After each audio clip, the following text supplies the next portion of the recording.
Hey guys, tonight we're going back to a small town that really could have used better Wi-Fi, because maybe then they wouldn't have spent so much time accusing each other of witchcraft.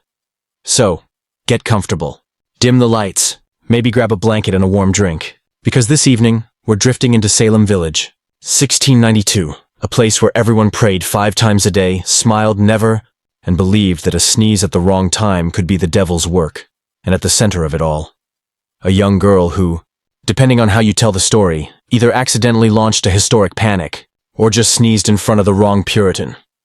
Salem Village was not the bustling, witchy tourist town we picture today. It was a cluster of gray timber houses and muddy paths, sitting under a constant cloud of suspicion and bad weather. Everyone there was related to everyone else, usually by marriage or by argument. The villagers were Puritans, which means they had moved to the New World to escape the moral corruption of England, and of course immediately began accusing each other of moral corruption. Their lives were strict. No dancing, no music, no fun. Sunday was basically an endurance test. 6-hour sermons, hard benches, and a preacher describing your personal sins in creative detail.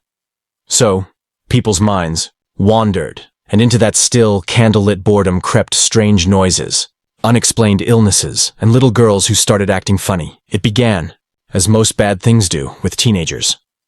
In the winter of 1692, Elizabeth Betty Paris, age 9, and her cousin Abigail Williams, age 11, started behaving oddly. They screamed at invisible things, contorted their bodies, barked like dogs. In fairness, it was February in Massachusetts. There wasn't much else to do.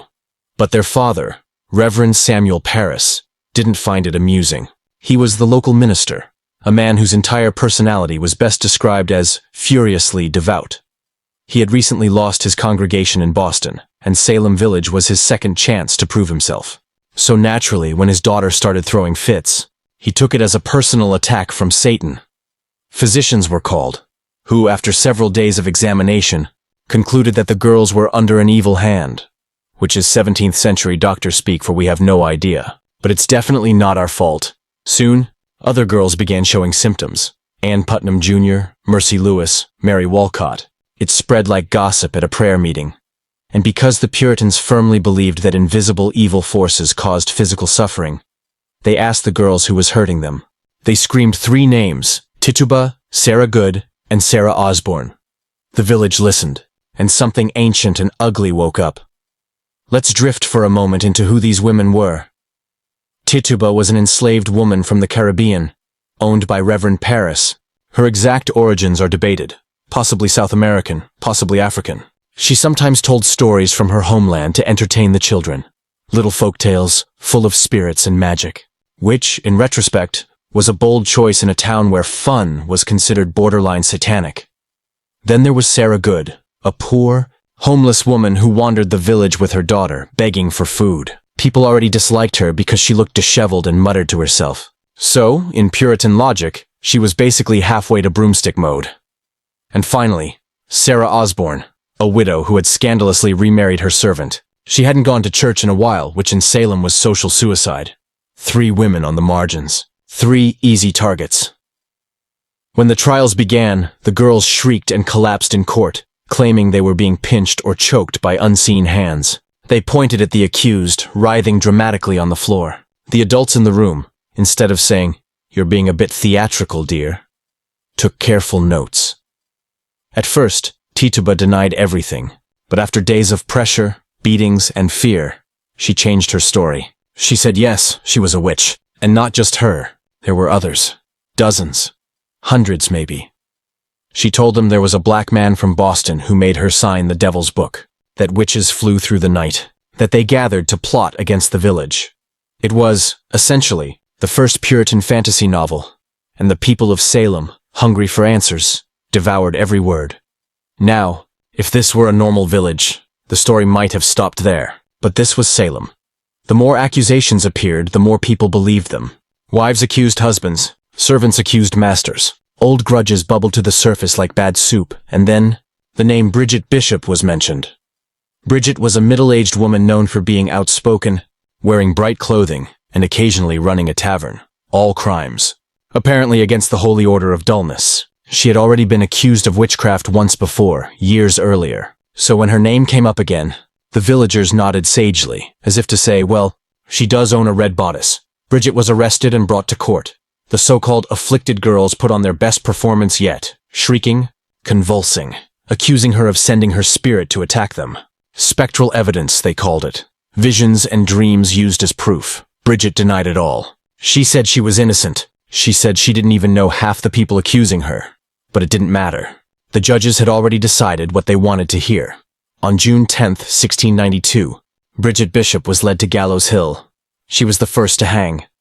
The villagers watched quietly, then went home to dinner, and the trials continued.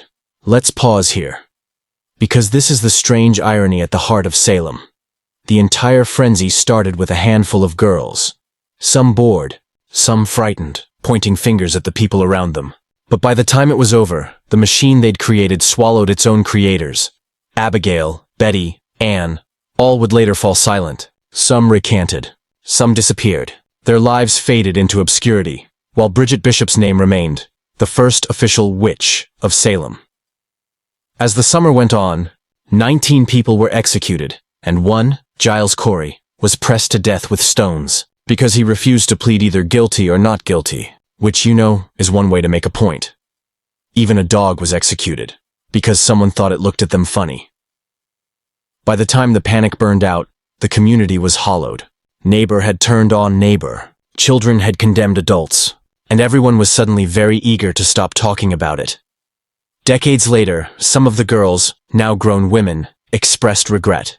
Anne Putnam Jr. publicly apologized in 1706, saying she had been deluded by Satan, which is Puritan for I might have overreacted, but the damage was done. The trials became America's most famous symbol of mass hysteria, a mirror for every moral panic since, and all of it began with a little girl's cry. In part 2, we'll drift deeper into the slow, strange psychology of the Salem villagers, how fear, boredom, and isolation mixed into something toxic, and how a few whispered stories about witches turned into a full-blown legal apocalypse.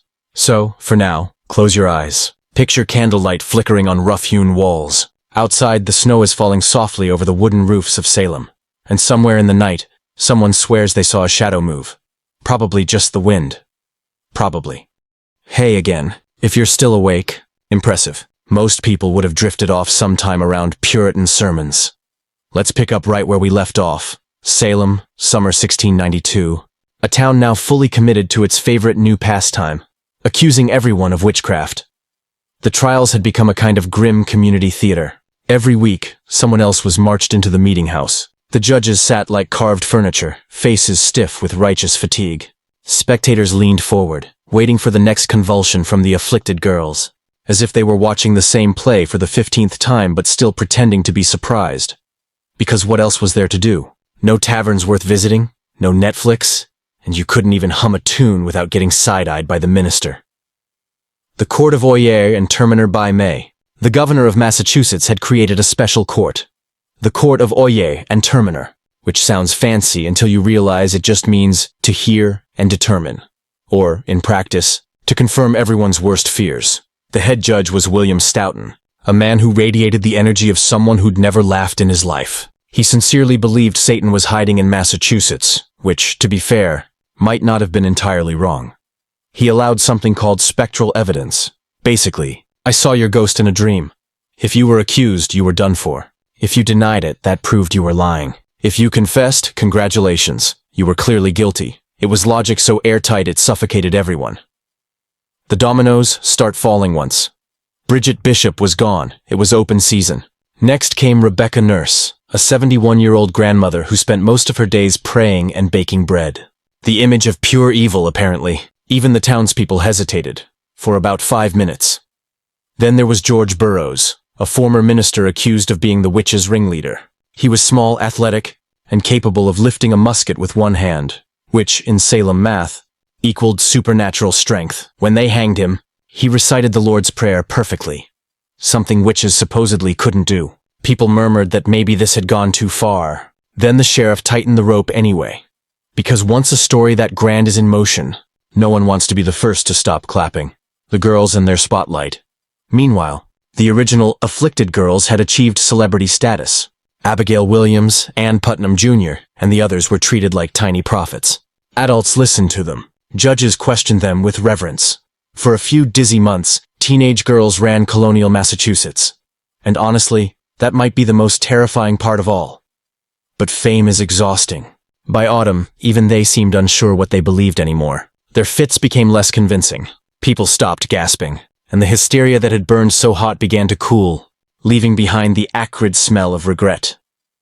Doubt creeps in. One of the first cracks appeared when respected citizens, people with property, reputations, and the right last names, were accused. That hit differently. Governor Phipps, returning from a military campaign, found that even his wife had been mentioned in passing as suspicious. That was enough. He quietly dissolved the Court of Oyer and Terminer in October. A new court was formed, the Superior Court of Judicature, which promptly decided spectral evidence was a bad idea after all. A few months earlier, that would have saved dozens of lives. But Salem ran on delay mode. The slow unraveling. By spring 1693, most of the remaining prisoners were released. Tituba, the woman whose coerced confession had started the snowball, was sold to pay her jail fees. She disappears from record, probably relieved to vanish into the anonymity of survival. The rest of the village faced the awkward morning after. Families mourned. Fields went untilled. Everyone avoided eye contact. Samuel Parris, the minister whose household began it all, tried to stay in his pulpit, but after years of side-eyes and cold greetings, he eventually resigned and moved away. He lived quietly, writing sermons no one asked for, until his death. The apologies that came too late. In 1697, the colony declared a day of fasting and prayer to atone for the trials. Even the judges joined in, except Stoughton, who refused, insisting he had only followed divine will. Of course he did. Ann Putnam Jr., one of the main accusers, publicly confessed years later that she'd been misled by the devil, which was a convenient way of saying, "My bad." By 1711, the Massachusetts legislature had reversed many convictions and paid small sums to surviving families, hush money in the currency of guilt. The sleepy aftermath today? The Salem witch trials feel like folklore, a cozy Halloween motif, half remembered from textbooks and pumpkin spice season. But the real story is quieter, lonelier. A handful of frightened girls, a bored village, a theology allergic to uncertainty, and the tragic proof that once fear becomes policy, reason takes a very long nap. If you ever walk through Salem now, you'll see neat little plaques with names carved into stone. Bridget Bishop, Rebecca Nurse, George Burroughs. 19 in total. Each one a reminder that paranoia ages poorly. So that's the rest of our night's story. If you're still awake, congratulations. You've survived the Puritans. If you're already half asleep, even better. That's how Salem would have wanted it. Quiet, repentant, and slightly uncomfortable. Good night.